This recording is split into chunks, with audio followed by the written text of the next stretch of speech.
ഇനി നമ്മൾ എടുക്കാൻ പോകുന്ന അടുത്ത ടോപ്പിക്കാണ് structure and components of tourism industry. ഒരു ടൂറിസം ഇൻഡസ്ട്രീൻ്റെ കോമ്പണൻസ് അല്ലെങ്കിൽ എങ്ങനെയായിരിക്കും അതിൻ്റെ സ്ട്രക്ചർ എന്നുള്ളതാണ് ഡിസ്കസ് ചെയ്യാൻ പോകുന്നത്.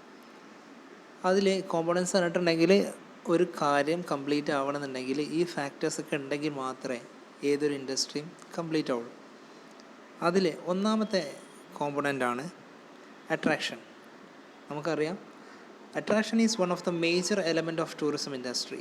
It motivates people or tourists to travel towards it because of the extensive of attraction. People are attractive and make the decision for their travel to that particular tourism product. വ്യക്തമായിട്ട് മനസ്സിലായിട്ടുണ്ടാവും വിചാരിക്കുന്നു.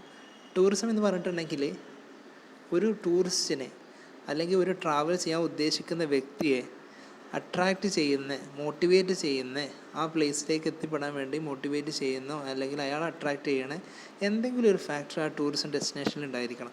എന്നാൽ മാത്രമേ അവിടെ ടൂറിസ്റ്റുകൾ വരുള്ളൂ. അത് ചിലപ്പോൾ ഒരുപാട് ഫാക്ടർ ആവാം, ഓരോരുത്തർ ഇൻഡിവിജ്വൽ കണക്കനുസരിച്ചാണ്. ചിലവർ ഒരുപാട് എൻജോയ് ചെയ്യാൻ പോകുന്ന സ്ഥലങ്ങളാണെന്നുണ്ടെങ്കിൽ അവിടെ അവരെ ഉദ്ദേശിക്കുന്ന അവിടുത്തെ അട്രാക്ഷൻ അതായിരിക്കും. അതല്ലെങ്കിൽ ചിലവർ നേച്ചുറൽ പ്ലേസിൽ നിന്നാണ് പോകുന്നതെന്നുണ്ടെങ്കിൽ അവിടെ നേച്ചറിനെ എക്സ്പ്ലോർ ചെയ്യാനായിരിക്കും അവർ പോകുന്നുണ്ടാവുക. അതല്ലെങ്കിൽ ചില ഹിസ്റ്റോറിക് പ്ലേസുകൾ പോകും. അവരെ എന്താണോ അവരെ മോട്ടീവ്, അവരെ അത് അട്രാക്റ്റ് ചെയ്യാനുള്ള ഒരു സ്ഥലം അവിടെ ഉണ്ടായിരിക്കണം. ഈ അട്രാക്റ്റ് ചെയ്യപ്പെടുന്നത് എന്ന് പറഞ്ഞിട്ടുണ്ടെങ്കിൽ 3 ടൈപ്പ് അട്രാക്ഷൻസ് ആണുള്ളത്. നമ്മളത് ഡിസ്കസ് ചെയ്യാൻ പോണേ. There are 3 types of attractions are there. First one is man-made artificial attraction.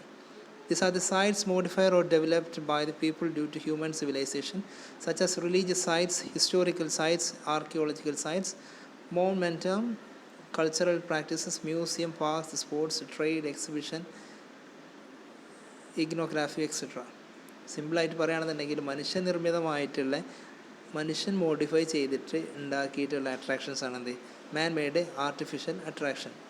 അത് ചിലപ്പോൾ റിലീജിയസ് ആയിട്ടുള്ള പള്ളികളോ അതല്ലെങ്കിൽ എന്തെങ്കിലും അമ്പലമോ എന്തെങ്കിലുമൊക്കെ ആവാം. അതല്ലെങ്കിൽ ഹിസ്റ്റോറിക് സൈറ്റുകൾ, പണ്ട് കാലത്ത് രാജാക്കന്മാർ ജീവിച്ചിരുന്ന കൊട്ടാരങ്ങളാവാം, അവരുടെ കോട്ടകൾ, കാര്യങ്ങളൊക്കെ നമ്മൾ കാണാൻ പോകും. ആർക്കിയോളജി ഡിപ്പാർട്ട്മെൻറ്റിൻ്റെ അല്ലെങ്കിൽ ആർക്കിയോളജിക്കൽ പരമായിട്ടുള്ള എന്തെങ്കിലും ആവാം. നമ്മൾ അവിടെ പോകാൻ ഉദ്ദേശിക്കുന്ന എന്തെങ്കിലും ഒരു ഫാക്ടർ വേണം. അതാണ് മാൻ മെയ്ഡ് എന്നുള്ള ഉദ്ദേശിക്കുന്നത്. മ്യൂസിയം ആവാം, പാർക്കാവാം, നമുക്കറിയാം. സ്പോർട്സ്, ജസ്റ്റ് എക്സാമ്പിൾ പറയുകയാണെന്നുണ്ടെങ്കിൽ സ്പോർട്സ് നമ്മൾ ഏറ്റവും കൂടുതൽ അഫക്റ്റ് ചെയ്തിട്ടുള്ളത് ഇപ്പോൾ വേൾഡ് കപ്പൊക്കെ ഉണ്ടാകുന്ന സമയത്ത് ആ രാജ്യത്തെ ടൂറിസം വളരെയധികം ഡെവലപ്പായിട്ടുണ്ട്. 2022 ഖത്തറിൽ വേൾഡ് കപ്പ് വരാൻ വേണ്ടിയിട്ട് അവിടുത്തെ interior structure, road, stadiums, hotel facilities, അവിടുത്തെ റൂൾസ് ആൻഡ് റെഗുലേഷൻസ് കംപ്ലീറ്റ് മാറ്റം വന്നിട്ടുണ്ട്. ഇതെല്ലാം മാൻ മെയ്ഡ് ആർട്ടിഫിഷ്യൽ അട്രാക്ഷനാണ്. ഫസ്റ്റ് വരുന്ന പോയിൻ്റാണ് അട്രാക്ഷനിലെ ഫസ്റ്റത്തെ പോയിൻ്റാണ് മാൻ മെയ്ഡ് ആർട്ടിഫിഷ്യൽ അട്രാക്ഷൻ. അത് ക്രിയേറ്റ് ചെയ്യുന്നത് മനുഷ്യൻ സ്വന്തമായിട്ട് ക്രിയേറ്റ് ചെയ്യണം. രണ്ടാമത്തെ അട്രാക്ഷനാണ് നാച്ചുറൽ അട്രാക്ഷൻ. വാക്കുന്നതിനുണ്ട് those are modified natural beauty or natural resources or gifted by nature. For example flora and fauna, deserts, mountain, dense forest, caves, waterfall, national parks, reverse. Spa അതിലില്ല കേട്ടോ. അപ്പോൾ നമ്മൾ ഉദ്ദേശിച്ചത്രേ ഉള്ളൂ, പ്രകൃതി നമുക്ക് റെഡിയാക്കി തരുന്ന അട്രാക്ഷൻ. ഡെസേർട്ടാവാം, മരുഭൂമികളാവാം, അതല്ലെങ്കിൽ പാറക്കെട്ടുകൾ, മൗണ്ടെയിൻസ്, പർവ്വതങ്ങളാവാം, ഫോറസ്റ്റ് ആവാം, ഗുഹകളാവാം, വെള്ളച്ചാട്ടങ്ങളാവാം, നദികളാവാം. നമ്മളെ അട്രാക്റ്റ് ചെയ്യിപ്പിക്കാൻ വേണ്ടിയിട്ട് ഒരു ടൂറിസം ഡെസ്റ്റിനേഷനിൽ നേച്ചർ ക്രിയേറ്റ് ചെയ്യുന്ന ഒരു അട്രാക്ഷനാണെന്ത് നാച്ചുറൽ ക്രിയേഷൻ, നാച്ചുറൽ അട്രാക്ഷൻ. ഇതൊരിക്കലും നമ്മളെ മനുഷ്യൻ മാൻ മെയ്ഡ് അല്ല, പ്രകൃതി സ്വന്തം ഉണ്ടാക്കി തരുന്നതാണെന്ത് നാച്ചുറൽ അട്രാക്ഷൻ എന്ന് പറഞ്ഞിട്ടുണ്ടെങ്കിൽ. ഇതാണ് നമ്മളെ അട്രാക്ഷനിലെ രണ്ടാമത്തെ അട്രാക്ഷൻ. മൂന്നാമത്തത് supplementary attraction. Those are created to highlights or increase the magnetic powers and attachment power of natural and man-made attraction with people. The main motive of the attraction is to facilitate the tourist traveler towards any type of above to attract, such as hospitality, spa or venue, services, rest house, parking, loaded, communication facilities, etc. ഇത് രണ്ടും കൂടി മിക്സ്ഡാണ്. നമ്മൾ ആദ്യം പറഞ്ഞ attraction മാൻ made അട്രാക്ഷനാണ്, രണ്ടാമത്തെ natural അട്രാക്ഷനാണ്. ഇത് supplementary attraction എന്ന് പറഞ്ഞിട്ടുണ്ടെങ്കിൽ രണ്ടിനും കൂടിയും മിക്സ് ആയിട്ടുള്ള ഒരു അട്രാക്ഷനാണത് സപ്ലിമെൻ്ററി അട്രാക്ഷൻ എന്ന് പറഞ്ഞാൽ. അതായത് പ്രകൃതി ഓൾറെഡി അവിടെ കുറച്ച് ബ്യൂട്ടി ക്രിയേറ്റ് ചെയ്യപ്പെട്ടിട്ടുണ്ടാവും, അവർ അട്രാക്റ്റ് ചെയ്യാൻ വേണ്ടി കുറച്ച് ഉണ്ടാക്കിയിട്ടുണ്ടാവും. അതിൽ മാൻ മെയ്ഡും കൂടിയും മനുഷ്യൻ്റെ കൂടിയും കുറച്ചൊരു ഹെൽപ്പോട് കൂടിയിട്ട് അട്രാക്ഷൻ വർദ്ധിപ്പിക്കും. ജസ്റ്റ് ഒരു എക്സാമ്പിൾ പറയുകയാണെന്നുണ്ടെങ്കിൽ, ഇപ്പോൾ ചില ബീച്ചുകളൊക്കെ ഉണ്ടാവും. ബീച്ച് പ്രകൃതി ക്രിയേറ്റ് ചെയ്തതാണ്, നേച്ചർ ക്രിയേറ്റ് ചെയ്യപ്പെട്ടതാണ്. അതിലേക്ക് ഒന്നുകൂടി ഒന്ന് അട്രാക്റ്റ് ചെയ്യാൻ വേണ്ടിയിട്ട് അവിടെ ഒരുപാട് വെറൈറ്റി ഓഫ് ഫുഡ്സ് പ്രൊവൈഡ് ചെയ്യുന്ന ഹോട്ടൽസ്, അവർക്ക് താമസിക്കാനുള്ള ഹോട്ടൽ ഫെസിലിറ്റീസ്, അതായത് സമുദ്രം കണ്ടിട്ട് നമുക്ക് ഇപ്പം മാൽദീവ്സിൻ്റെയൊക്കെ ഫോട്ടോകൾ നെറ്റിലൊക്കെ കണ്ടിട്ടുണ്ടാവും. അപ്പോൾ അതിലൊക്കെ മനസ്സിലായിട്ടാവും എന്ത് നേച്ചർ, പ്രകൃതിയെ മനുഷ്യൻ നല്ല രീതിയിൽ ഉപകാരപ്പെടുത്തിയിട്ട് പ്രകൃതിയും മനുഷ്യനും കൂടി മിക്സായിട്ട് ഉള്ള ഒരു ടൂറിസം അട്രാക്ഷൻ ക്രിയേറ്റ് ചെയ്യപ്പെടുകയാണ്. മെയിനായിട്ട് നമുക്കറിയാം റെസ്റ്റ് ഹൗസുകൾ, പാർക്കിംഗ്, കമ്മ്യൂണിക്കേഷൻ ഫെസിലിറ്റീസ്, സ്പാകൾ, ഹോസ്പിറ്റാലിറ്റി ഫെസിലിറ്റി, ഇതൊക്കെയാണ് മെയിനായിട്ടുള്ള അട്രാക്ഷൻസ് എന്ന് പറഞ്ഞു കഴിഞ്ഞാൽ.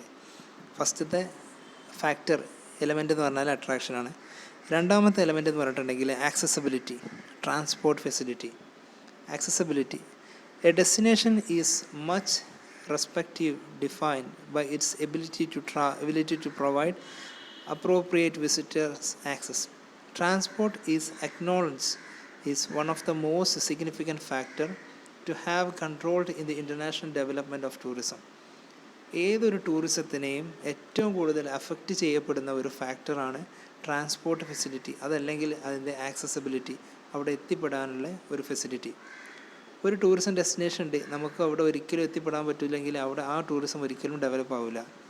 അപ്പോൾ ടൂറിസ്റ്റുകൾക്ക്, വിസിറ്റേഴ്സിന് ആക്സസ് ചെയ്യാൻ പറ്റുന്ന രീതിയിൽ ട്രാൻസ്പോർട്ട് ഫെസിലിറ്റി അത്ര ഇമ്പോർട്ടൻ്റ് ആണ്. ഒരു ടൂറിസം ഡെവലപ്പ് ചെയ്യാൻ വേണ്ട രണ്ടാമത്തെ എലമെൻ്റാണ് ട്രാൻസ്പോർട്ട് ഫെസിലിറ്റി. ഇനി ആ ട്രാൻസ്പോർട്ട് ഫെസിലിറ്റിയെ നമ്മൾ ഏതൊക്കെ ടൈപ്പ് ട്രാൻസ്പോർട്ട് ഫെസിലിറ്റി ആണെന്നുള്ളത് നോക്കാം. ഒന്നാമത്തെ ട്രാൻസ്പോർട്ട് ഫെസിലിറ്റിയാണ് എയർ ട്രാൻസ്പോർട്ട്. എല്ലാവർക്കും അറിയാം, വിമാനം. It is the second fastest mode of transport. The development of the field of air transport helping the people to move from one to another place safely within a short period of time. WTO estimates that globally as many as to local people are at the same time flying on an aircraft. ആദ്യത്തെ transportation ഫെസിലിറ്റിയാണ് ഈ പറഞ്ഞിട്ടുള്ള air transportation. Flight ഉപയോഗിച്ചിട്ട് അല്ലെങ്കിൽ ഹെലികോപ്റ്ററോ അതെല്ലാം ഉപയോഗിച്ചിട്ട് വായുവിലൂടെയുള്ള transportation facility നമുക്കെല്ലാവർക്കും സുപരിചിതമാണ്. ഒരു രാജ്യത്തു നിന്ന് മറ്റൊരു രാജ്യത്തേക്ക് പോകണമെന്നുണ്ടെങ്കിൽ ഉള്ള ഓപ്ഷനാണ് എയർ ട്രാൻസ്പോർട്ടേഷൻ ഫെസിലിറ്റി. രണ്ടാമത്തെ ട്രാൻസ്പോർട്ടേഷൻ ഫെസിലിറ്റിയാണ് road transportation. An identifiable route, way or path between two or more places is known as a road. It's typically smooth, paved or otherwise prepared to allow easy travel through they needed to be. And historically all the roads were simply recognizable route without any formal construction or maintenance. അതായത് വ്യക്തമായിട്ട് ആൾക്കാർക്ക് സ്മൂത്തായിട്ടും എളുപ്പത്തിലും ഒരു പ്ലേസിൽ നിന്ന് മറ്റൊരു പ്ലേസിലേക്ക് പോകാനുള്ള ഏറ്റവും കോമൺ ആയിട്ടുള്ള ഒരു വേ ആണ് റോഡ് ട്രാൻസ്പോർട്ട് എന്ന് പറഞ്ഞിട്ടുണ്ടെങ്കിൽ. വാഹനങ്ങൾ ഉപയോഗിച്ചിട്ട് നമ്മൾ യാത്ര ചെയ്യും, അതാണ് രണ്ടാമത്തെ ട്രാൻസ്പോർട്ട്. അപ്പോൾ നമ്മൾ ഇവിടെ ഡിസ്കസ് ചെയ്യുന്നത് ഒന്നുകൂടി ബോധ്യപ്പെടുത്തുകയാണ്, നമ്മൾ ഡിസ്കസ് ചെയ്യുന്നത് എലമെൻസുകളാണ്. ഒന്നാമത് നമ്മൾ പറഞ്ഞു അട്രാക്ഷനാണ്, രണ്ടാമത് ആക്സസിബിലിറ്റി അല്ലെങ്കിൽ transport ഫെസിലിറ്റിയാണ്.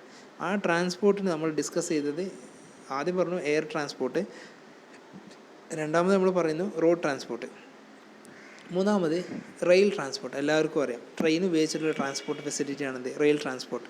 Rail transport is where the train runs along the set of two parallel steel rails known as railway or railroad. The rails are anchored perpendicular to ties or sleepers or timber, concrete or steels to maintain the constant distance apart or gauge. അത് റെയിൽവേൻ്റെ explanation തന്നതാണ്. Rail എന്ന് പറഞ്ഞാൽ എല്ലാവർക്കും അറിയാം train ഉപയോഗിച്ചിട്ടുള്ള ട്രാൻസ്പോർട്ടേഷനാണ്. ഇന്നത്തെ കാലത്ത് train വളരെ, ഇന്ത്യ എന്നുള്ള രാജ്യത്തെ സംബന്ധിച്ച് പറയുകയാണെന്നുണ്ടെങ്കിൽ ട്രെയിൻ ഇന്ത്യ എന്നല്ല ഒട്ടുമിക്ക നല്ല ഡെവലപ്ഡ് ആയിട്ടുള്ള രാജ്യങ്ങളെല്ലാം ട്രെയിൻ ഫെസിലിറ്റി യൂസ് ചെയ്യുന്നുണ്ട്. ഒരു രാജ്യത്തു നിന്ന് അല്ലെങ്കിൽ ഒരു പ്ലേസിൽ നിന്ന് മറ്റൊരു പ്ലേസിലേക്ക് പോകാൻ ഏറ്റവും എളുപ്പവും ഇന്ത്യനെ സംബന്ധിച്ച് പറയുകയാണെന്നുണ്ടെങ്കിൽ കോസ്റ്റ് കുറഞ്ഞ രീതിയിലും എത്തിപ്പെടാനും കുറച്ചും കൂടിയൊക്കെ സേഫ്റ്റി ആയിട്ട് നമുക്ക് ടെൻഷനില്ലാതെ റെസ്റ്റ് ചെയ്തിട്ട് കിടന്നുറങ്ങിയൊക്കെ പോകാൻ പറ്റിയിട്ടുള്ളൊരു ഫെസിലിറ്റിയാണ് എന്ത്, കുറച്ചും കൂടി അഫോർഡബിളാണ്, എക്കണോമിക്കായിട്ട് നമുക്ക് പോകാൻ പറ്റുന്നതാണെന്ത് ട്രെയിൻ ഫെസിലിറ്റി എന്ന്, റെയിൽ ട്രാൻസ്പോർട്ട് എന്ന് പറഞ്ഞാൽ. അതിൽ തന്നെ നമുക്കറിയാം സ്ലീപ്പർ ക്ലാസ് ഉണ്ട്, ഓൾറെഡി നമുക്ക് പ്രീ ബുക്ക്ഡ് ആയിട്ടുണ്ടെങ്കിൽ നമുക്ക് അതിനനുസരിച്ച് പോകാം. ഒന്നുമില്ല, അതും ഇല്ലെങ്കിൽ നമുക്ക് ചെയർ സാധാരണ ലോക്കലിൽ പോകാം. അതിൽ തന്നെ AC ഉണ്ട്, 3 ടയർ AC, അതൊക്കെ നിങ്ങൾക്ക് അറിയുന്ന കാര്യങ്ങളാണ്, അതൊന്നും കൂടുതൽ എക്സ്പ്ലെയിൻ ചെയ്യുന്നില്ല. ഇനി നമ്മൾ നെക്സ്റ്റ് ട്രാൻസ്പോർട്ടേഷനാണ് വാട്ടർ ട്രാൻസ്പോർട്ടേഷൻ.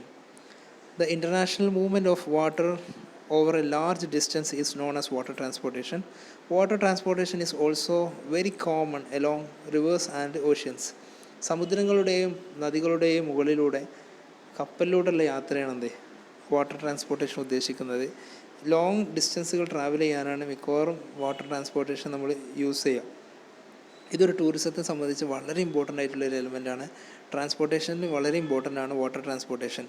ഇന്ന് നമ്മളറിയുന്ന കപ്പൽ എന്ന് ഉദ്ദേശിക്കുന്നത് ആഡംബര കപ്പൽ എന്ന് പറഞ്ഞിട്ടുണ്ടെങ്കിൽ ക്രൂയിസുകൾ, നിങ്ങൾ കേട്ടിട്ടുണ്ടാകും. ക്രൂയിസ് എന്ന് പറഞ്ഞിട്ടുണ്ടെങ്കിൽ ഒരുപാട് 10-15 നിലയുള്ള കപ്പലുകൾ, അതിനുള്ളിൽ എല്ലാ ടൈപ്പ് ആക്ടിവിറ്റീസ് ഉണ്ട്, എൻ്റർടൈൻമെൻറ്റ് ആക്ടിവിറ്റീസ് ഉണ്ട്, ഫുഡ്, വെറൈറ്റി ടൈപ്പ് ഫുഡുകൾ, പിന്നെ അവർക്ക് കളിക്കാനുള്ള സ്ഥലങ്ങൾ, ഗോൾഫ്, അതേമാതിരി ഗാംബ്ലിങ്ങിലുള്ള പ്ലേസുകൾ, നീന്താനുള്ള സ്ഥലങ്ങൾ, സിനിമ കാണാനുള്ള സ്ഥലങ്ങൾ, റെസ്റ്റോറൻറ്റ്സ്.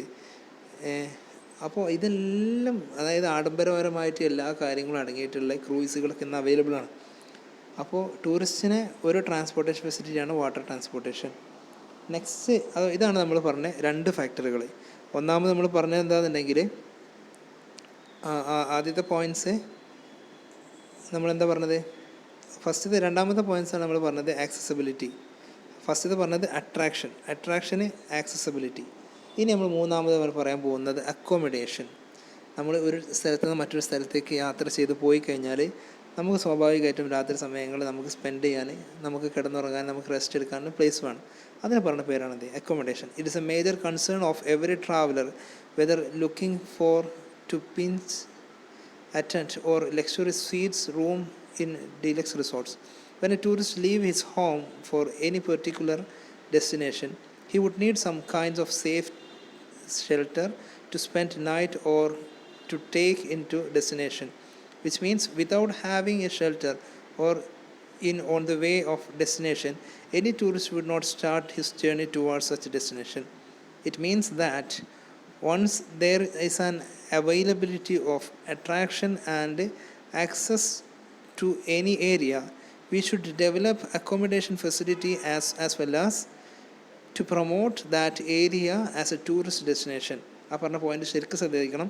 നമുക്ക് ആദ്യം പറഞ്ഞിട്ടുള്ള അട്രാക്ഷൻ ഉണ്ട്, അവിടെ ആക്സസ് ചെയ്യാനുള്ള ഫെസിലിറ്റി ഉണ്ട്, അതേമാതിരി ട്രാൻസ്പോർട്ടേഷൻ ഫെസിലിറ്റി ഒക്കെ നമ്മളെ മുന്നിൽ ഉണ്ടെന്നുണ്ടെങ്കിലും അക്കോമഡേഷൻ ഫെസിലിറ്റി വളരെ ഇമ്പോർട്ടൻ്റ് ആണ്. ഒരു ടൂറിസ്റ്റ് അയാളെ വീട്ടിൽ നിന്ന് പുറത്ത് യാത്ര ചെയ്ത് കഴിഞ്ഞാൽ അയാൾ അവിടെ എത്തിപ്പെടാൻ വേണ്ടിയിട്ട് എത്തിക്കഴിഞ്ഞാൽ അയാൾക്ക് അവിടെ സ്റ്റേ ചെയ്യാനുള്ള ഒരു ഫെസിലിറ്റി ഇല്ല എന്നുണ്ടെങ്കിൽ ഒരു കാര്യമില്ല. അതുകൊണ്ട് ഏറ്റവും ഇമ്പോർട്ടൻ്റ് ആയിട്ടുള്ള, മറ്റേത് പറഞ്ഞ പോലെ അട്രാക്ഷനും ട്രാൻസ്പോർട്ടേഷൻ ആക്സസിബിലിറ്റി ഒക്കെ പറഞ്ഞ പോലെ ഏറ്റവും ഇമ്പോർട്ടൻ്റ് ആയിട്ടുള്ള അടുത്തൊരു ഫാക്ടറാണ് എന്ത്, അക്കോമഡേഷൻ. അക്കോമഡേറ്റ് ചെയ്യാൻ കഴിയണം അയാൾക്ക്, അയാളെ നൈറ്റ് ടൈം സ്പെൻഡ് ചെയ്യാൻ കഴിയണം.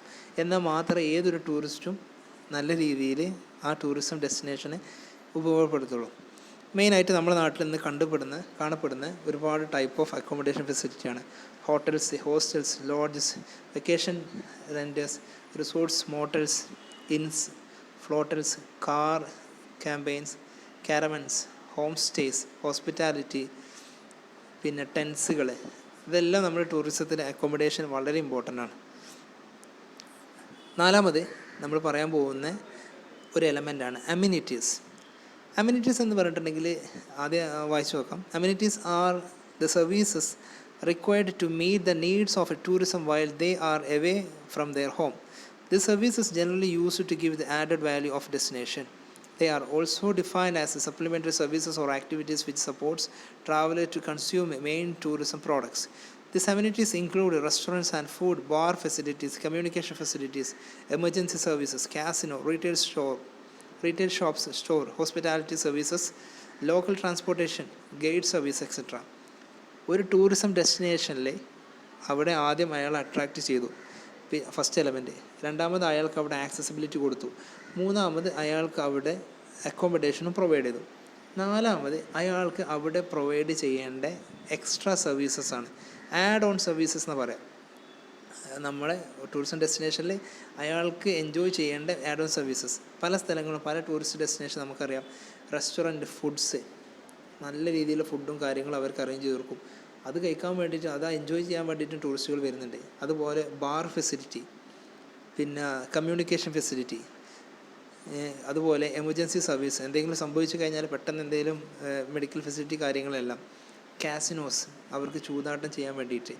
അതേപോലെ റീറ്റെയിൽ ഷോപ്പ്, സ്റ്റോറുകൾ, അവർക്ക് എന്തെങ്കിലും സാധനങ്ങൾ പർച്ചേസ് ചെയ്യാനുള്ള facility. Hospitality services, local transportation, അതുപോലെ ഗൈഡ് സർവീസ്. ലോക്കൽ ട്രാൻസ്പോർട്ടേഷൻ വളരെ ഇമ്പോർട്ടൻ്റ് ആണ്. ഒരു ടൂറിസം ഡെസ്റ്റിനേഷനിൽ ഒരാൾ എത്തിക്കഴിഞ്ഞാൽ, ഒരു എക്സാമ്പിൾ, ഒരു അമേരിക്കക്കാരൻ നമ്മുടെ നാട്ടിൽ വരികയാണ്. അപ്പോൾ അവിടെയുള്ള നമ്മളെ ലോക്കൽ പ്ലേസ് അയാൾക്ക് വിസിറ്റ് ചെയ്യാൻ ആഗ്രഹം ഉണ്ടെന്നുണ്ടെങ്കിൽ അയാൾക്ക് അവിടെ ട്രാൻസ്പോർട്ടേഷൻ ഫെസിലിറ്റി കൊടുക്കണം. അതേപോലെ ഗൈഡ് സർവീസസ്. ഗൈഡ് എന്ന് പറഞ്ഞാൽ എല്ലാവർക്കും അറിയാം, നമ്മൾ പല ഡെസ്റ്റിനേഷനിൽ പോകുന്ന സമയത്ത് അവിടുത്തെ പ്രത്യേകതകളും അവിടുത്തെ ഹിസ്റ്ററിയും അവിടുത്തെ കഴിഞ്ഞു പോയ കാലഘട്ടത്തെ നമ്മളെ മുന്നിൽ നല്ല രീതിയിൽ കഥപരമായിട്ടും കഥകളായിട്ടും അവിടുത്തെ ഓരോ ഇൻസിഡൻസിനും ഓരോ മൊമെൻറ്റ്സിനും കഴിഞ്ഞു പോയ കാലത്തിലുള്ള ഓരോ മൊമെൻറ്റ്സിന് നമ്മളെ മുന്നിൽ ഒരു പിക്ചറൈസ് ചെയ്ത് നമുക്ക് പറഞ്ഞു തരുന്ന ആളാണ് ഗൈഡ് സർവീസ്. പല ടൂറിസ്റ്റുകൾക്കും ഹിസ്റ്റോറിക് പ്ലേസിലൊക്കെയാണ് ഗൈഡ് സർവീസസിന് ഏറ്റവും കൂടുതൽ ആവശ്യമുള്ളത്. അപ്പോൾ അതുകൊണ്ട് തന്നെ പല സ്ഥലങ്ങളിലും ഗൈഡ് വളരെ ഇമ്പോർട്ടൻ്റ് ആണ്. അപ്പോൾ നാലാമത്തെ എലമെൻ്റാണത് അമ്യൂണിറ്റീസ് എന്ന് പറഞ്ഞിട്ടുണ്ടെങ്കിൽ. അഞ്ചാമത്തെ എലമെൻ്റാണ് awareness. Having the best attraction, access, accommodation and amenities for any particular destination are totally useless if the awareness factors are missing. ആദ്യം പറഞ്ഞിട്ടുള്ള എല്ലാ ഫാക്ടറും ഉണ്ട്, പക്ഷേ അവെയർനെസ് ഇല്ല. ആ സ്ഥലത്തെ പറ്റി അറിയില്ലെങ്കിൽ പിന്നെ അതുകൊണ്ട് ഒരു കാര്യമില്ല. People should aware that there is an extensive of 4 components for any particular destination to develop the trade traveling. Awareness is in this sense has 3 different means. Firstly, the local population must have a positive attitude towards the tourism.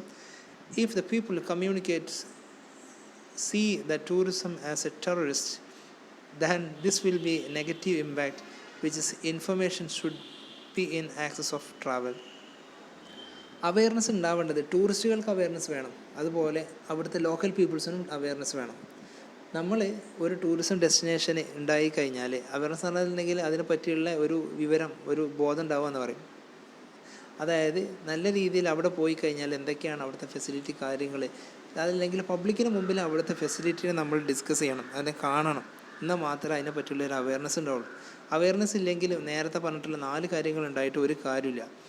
ഇനി local people's ഈ awareness അല്ലെങ്കിൽ aware അല്ല നിന്നെങ്കിൽ അവർ വരുന്ന ആൾക്കാർ ഒരു ടെററിസ്റ്റിനെ പോലെ കണ്ടിട്ടുണ്ടെങ്കിൽ, അല്ലെങ്കിൽ ഇപ്പോൾ നമ്മൾ ഈ ചില കാടുകളിലൊക്കെ പോയി കഴിഞ്ഞാൽ അവിടുത്തെ കാട്ടുവാസികൾ നമ്മളെ ഒരു എനിമീസായിട്ട് കണ്ടു കഴിഞ്ഞാൽ എന്താ സംഭവിക്കുക, അവർ നമ്മളെ സ്വാഭാവികമായിട്ടും ആക്രമിക്കാൻ വരും. അതോട് കൂടിയിട്ട് അവിടെ എന്താവില്ല, നമുക്ക് നല്ല രീതിയിൽ പോകാൻ കഴിയില്ല. ഇതാണ് നമ്മളിന്ന് ഡിസ്കസ് ചെയ്ത 5 എലമെൻറ്റ്സ്, ഫാക്ടേഴ്സ്. മനസ്സിലായെന്ന് വിചാരിക്കുന്നു.